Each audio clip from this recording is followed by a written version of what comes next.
విశ్వాస కొడుకు. నేను వెళ్ళను స్కూల్ కంటే వెళ్ళరా చదువుకోరా అంటే, సావు కన్నావుగా, నన్ను సావు చేయమన్నావుగా అన్నాడు. అవునరా సేవే చేస్తూ చదువుకున్నా ఆయన అంటే వాడు అంటాడట, ఏసన్న గారు ఎంత చదివాడో నేను అన్నా ఎంత చదివినా, ఏసన్న గారి కంటే ఎక్కువే చదివాను నేను అంటున్నాడంట. ఒరే, ఏసన్న గారి రోజులకి, ఏసన్న గారికి ఆ పరిస్థితులకి, ఆ కాలానికి ఆయనకి చదువుకునే వసతి లేదు, చదివించేవాళ్ళు లేరు.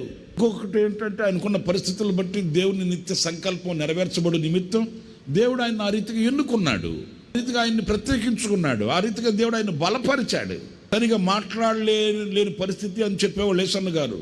కానీ అలాంటి స్థితిలో నుంచి దేవుడు అనర్గళంగా 6 భాషలు మాట్లాడే ఒక సేవకునిగా ఆయన బలపరిచాడు దేవుడు, ఆయన నడిపించాడు దేవుడు, ఆయన చేతులు వాడుకున్నాడు.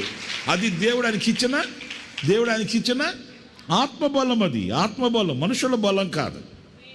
అది ఆయనకి ఇచ్చిన దైవ ప్రత్యక్షత.